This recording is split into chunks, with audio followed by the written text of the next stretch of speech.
ಸೂರ್ಯಮಂಗಲತ್ತಮ್ಮ ಬಗಳಾಮುಖಿ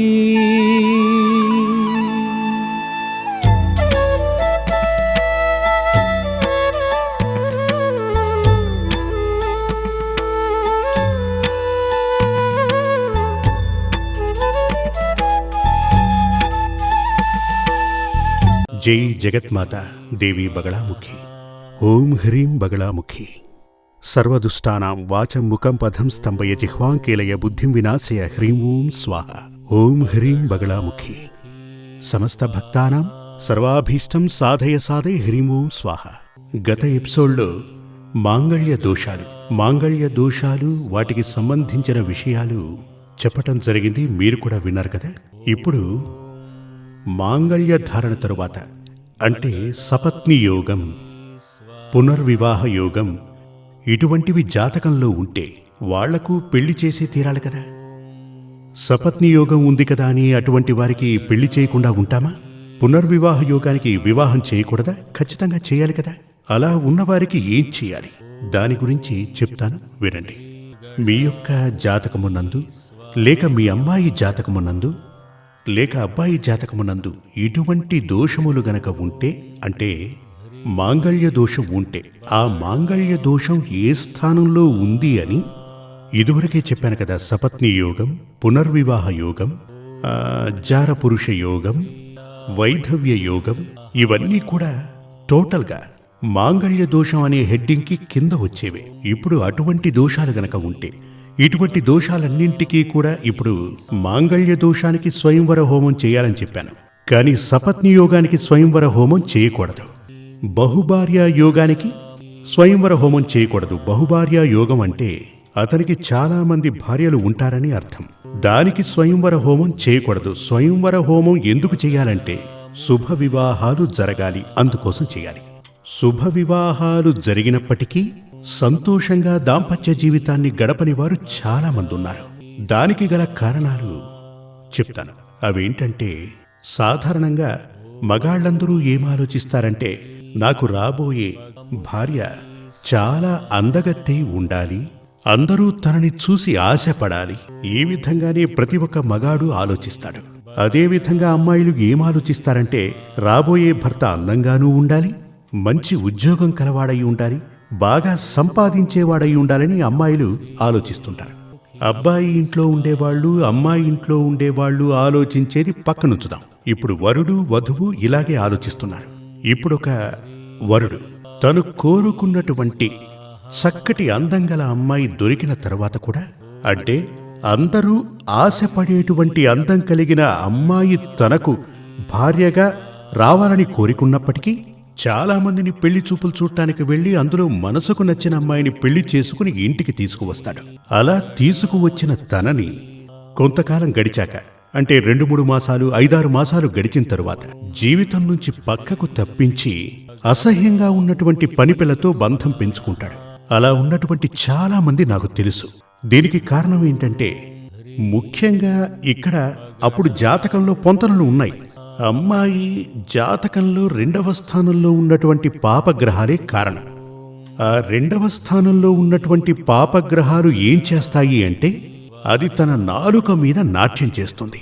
ఒకానొక సమయంలో ఓ తల్లి కూతుళ్ళు నా దగ్గరకు వచ్చారు.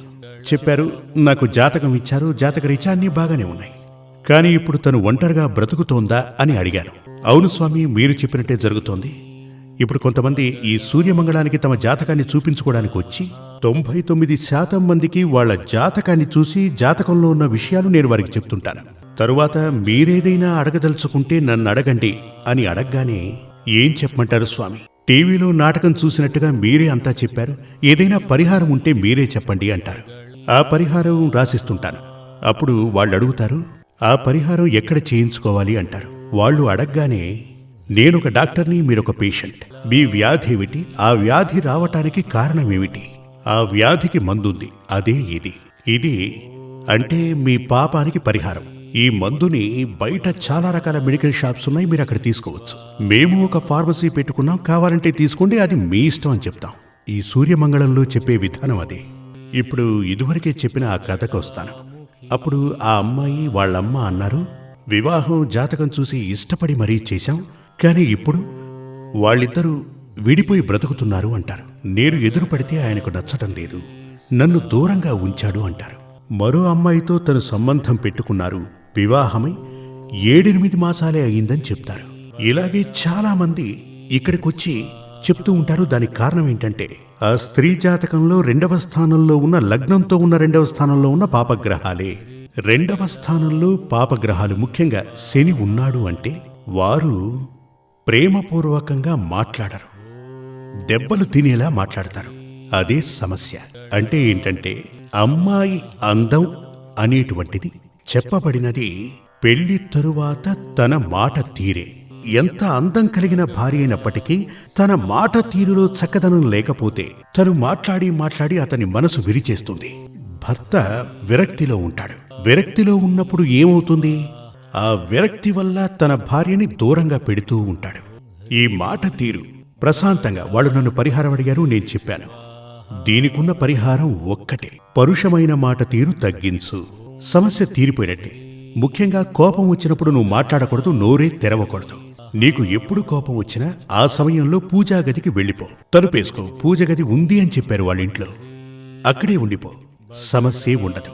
కోపం తగ్గాక మాట్లాడు, అదివో పద్ధతి. మరొకటి, 90% ఇళ్లలో అమ్మాయిని పెళ్లి చేసి పంపుతున్నప్పుడు తల్లి తన బిడ్డకు ఉపదేశం ఇస్తూ ఉంటారు. మీరు కూడా అలా చేసే ఉంటారు. చెప్పండి, విందాం, ఏం ఉపదేశం చేస్తారు? ఇదివరకటి రోజుల్లో పెద్దవాళ్ళు చెప్పారు, కుటుంబ గౌరవాన్ని కాపాడాలి, నువ్వక్కడ సంతోషంగా ఉండాలి, మన కుటుంబ గౌరవం మెట్టినింట్లో నువ్వు కాపాడాలి అని చెప్తారు. కానీ ఇప్పుడు అలా చెప్పట్లేదు. అబ్బాయిని గుప్పెట్లో పెట్టుకోమ్మా, ఇలా తనకు చెప్పి పంపుతుంటారు. అదే అసలు సమస్య. ఇక ఈ అమ్మాయి అక్కడికి వెళ్ళిన తర్వాత ఎలాగైనా తన భర్తని తన అధీనంలో ఉంచుకోవడానికి ప్రయత్నం చేస్తుంది. మగాళ్ళు 3 రకాలుగా ఉంటారు. ఒకరు విల్ పవర్ ఉన్నటువంటి వ్యక్తి. ఈ విల్ పవర్ ఉన్నటువంటి వ్యక్తిని మార్చలేం. అతను భార్యని తన స్థానంలో ఉంచుతాడు, తల్లిదండ్రుల్ని వాళ్ళ స్థానంలోనూ, సహోదరుల్ని వాళ్ళ స్థానంలో ఉంచుతాడు. అలా ఉన్నటువంటి వ్యక్తిని తను ఎంతగా ప్రయత్నం చేసినా తనని మార్చి తన దారిలోకి తీసుకురావడం కుదరదు, సమస్య మొదలవుతుంది. ఇంకొంతమంది మగాళ్ళుంటారు, భార్య ఏదైతే చెప్తుందో అదే తనకు వేదం. భార్య మాట విని అమ్మ, నాన్న, సహోదరులందరినీ పక్కకు పెడతాడు. తను ఏదైతే చెప్తుందో అదే. మరో విభాగం ఏంటి అంటే అమ్మా నాన్న చెప్పిందే వింటాడు, భార్యని పనిపిల్లలా భావించి చూస్తుంటాడు. ఈ 3 విధానాలు తప్పే. ఈ 3 విధానాలు ఉండకూడదు. అసలు అత్తారింట్లో ఈ సమస్యలు ప్రారంభం కావడానికి ఈ అమ్మ తన బిడ్డకు ఇచ్చిన ఉపదేశమే కారణం. మీరు మీ అమ్మాయికి వివాహం చేసి పంపించి తను అక్కడ తన జీవితం సంతోషంగా గడపాలని కోరుకుంటే గనక భర్తని నీ చేతుల్లో ఉంచుకోవాలనే ఉపదేశాలు మానేసి అత్తామామల్ని నీ చేతిలో ఉంచుకొని చెప్పి చూడండి ఒకసారి. అప్పుడు చూడండి, సంతోషంగా జీవితం ఉంటుంది. ఎందుకంటే ఈవిడెళ్ళి అత్తని సంతోషంగా చూసుకుంటుంది, మామని సంతోషంగా చూసుకుంటుంది. ఇలా గనక ఉంటే ఏం జరుగుతుంది? ఉద్యోగం నుంచి వచ్చినటువంటి భర్త ఈ అమ్మాయి తన అమ్మా నాన్నలతో సంతోషంగా ఉండడం చూసి తను కూడా చాలా సంతోషపడతాడు. ఆహా, తను మా అమ్మా నాన్నల్ని చాలా సంతోషంగా చూసుకుంటుంది అనుకుంటాడు. ఆ విధంగా కాస్త ట్రెండ్ మార్చి చూడండి, మీ జీవితంలో సంతోషం ఉండి తీరుతుంది. సపత్నీ యోగం అది గనక మీ జీవితంలో ఉండి ఉంటే దానికి మీరు పరిహారం చేసుకోవాలి. బహుభార్యా యోగం అది ఉన్నా కూడా మీరు పరిహారం చేసుకోవాలి. పునర్వివాహ యోగం అది ఉన్నా కూడా మీరు పరిహారం చేసుకోవాలి. ఈ పునర్వివాహ యోగం అనేటువంటిది ఎటువంటిది అంటే గొడవలతో కూలిపోవటం. దీని కొరకు జాతకంలో పొంతనలు ఎలా చూడాలంటే ఉదాహరణ చెప్తాను. పునర్వివాహ యోగానికి పొంతనలు చూసి వివాహం చేసిన చాలా చోట్ల 100% పొంతనలు ఉన్నా పునర్వివాహ యోగం జరుగుతుంది. దానికి కారణం ఏంటంటే, నేనొకసారి ఓ ఆచార్యుణ్ణి అడిగాను. ఈ ఆచార్యుణ్ణి కొంతమంది భక్తులు తీసుకొచ్చారు. ఆయన కూడా జ్యోతిష్యం అవి తెలిసిన వ్యక్తే. అప్పుడు ఆయన అన్నారు, నేను పొంతనలు చూసే వీరి వివాహం జరిపించాను స్వామి, కానీ ఇప్పుడు వీరు ఇద్దరు విడిపోయే స్థితిలో ఉన్నారు. దానికి కారణమేంటో తెలియట్లేదు, వేరే ఏదైనా ఉందా, ప్రశ్న వేసి చూద్దామని ఇక్కడ దాకా వచ్చాను అన్నారు. నేను జాతకాన్ని చూశాను, రెండింటిలోనూ పునర్వివాహ యోగం ఉంది. పునర్వివాహ యోగం ఫలించాలంటే ముందుగా ఒక వివాహం జరిగి అది విడిపోయి తరువాత మరో వివాహం కదా జరిగి తీరాలి. అదే కదా పునర్వివాహ యోగం. అప్పుడు నేను వారిని ఇలా అడిగాను, ఇద్దరికీ పునర్వివాహ యోగం ఉంది, వీరికి పెళ్లి చేయకూడదు, ఎందుకు ఈ తప్పు చేశారనగానే ఆయన చెప్పారు, అవును స్వామి, ఇది కూడా ఓ పొంతనే కదా, ఈయనకి పునర్వివాహ యోగం ఉంది, తనకు పునర్వివాహ యోగం ఉంది, ఈ రెండు పొంతనే కదా అన్నాడు. ఈ పొంతన గురించి చెప్పాలి అంటే ఒకరి జాతకంలో ప్రతిరోజు తన భార్యని కొడుతుంటాడు, అలా అని తన జాతకంలో ఉంది. భర్త జాతకంలో ఏముంది? ప్రతిరోజు తన భార్యని కొడతాడు అనుంది. స్త్రీ జాతకంలో ఏముంది? ప్రతిరోజు తను దెబ్బలు తింటుంది అని రాసుంది. స్త్రీ జాతకం ఏం చెప్తోంది అంటే తను ఎవరినైతే వివాహం చేసుకుంటుందో తను ప్రతిరోజు ఈవెన్ని కొడతాడు, తను కొడతాడు అని ఉంది, తను తింటుంది అని ఉంది, అది పొంతనే కదా. అలా అని ఆయన అడిగారు. చూడండి, ఇద్దరికి వివాహం చేసేది సంతోషంగా జీవించడానికే కదా, పోట్లాడుకోవడానికి కాదు కదా. అంటే భర్త చేతులలో నిత్యం దెబ్బలు తింటుందని స్త్రీ జాతకంలో ఉంటే స్త్రీకి అణకువగా ఉండే పురుషునితో పెళ్లి జరిపించాలి. అప్పుడేమవుతుంది? మీరు కూడా చూసే ఉంటారు, కొన్నిళ్లలో ఆ ఇంటి ఆవిడ గయ్యాళిలా అరుస్తూ ఉంటుంది, భర్త ఏం చేస్తూ ఉంటాడు? మౌనంగా ఉంటాడు, నోరే తెరవడు. ఇక వాళ్ళ మధ్య గొడవలే ఉంటాయి చెప్పండి, ప్రశాంతత ఉంటుంది. ఇది శాస్త్రీయంగా జ్యోతిష్యాన్ని తెలుసుకున్న వారికే తెలుస్తుంది. ఇటువంటి దారులున్నప్పుడు వివాహం జరిపించాలి అనుకుంటే గనక, పొంతనలు చూస్తే గనక వాళ్ళు సంతోషంగా తమ నిండు జీవితాన్ని ఆనందంగా గడుపుతారు, సంతోషంగా వాళ్ళు జీవిస్తూ ఉంటారు. మాంగళ్యం అనేది సరికొత్త వంశం, ఈ వంశంలోకి కలవటం, మనల్ని చూసే రాబో తరాలు వారు జీవిస్తూ ఉంటారు. అలాంటప్పుడు మనం సంతోషంగా ఉండి తీరాలి. అది మాత్రమే కాదు, జీవితం ఒక్కసారిగా దొరుకుతుంది, అది సంతోషంగా ఉండాలి. ఎందుకని? ఇతరుల కోసం మనం త్యాగం చేయటం. అది భార్యగా అడుగు పెట్టే వరకు తను ఎవరు, భర్తగా అడుగు పెట్టే వరకు తను ఎవరు కదా. అటువంటి వ్యక్తి కోసం మనం అనవసరంగా ఎందుకు మన సుఖ సంతోషాల్ని త్యాగం చేయాలి? చాలా మంది చెప్తూ ఉంటారు, ఏమ్మా మీరు పెళ్లి చేసుకుని సంతోషంగా ఉన్నారా? ఏదో సర్దుకుని పోతున్నాం స్వామి, అలా అని చెప్తుంటారు.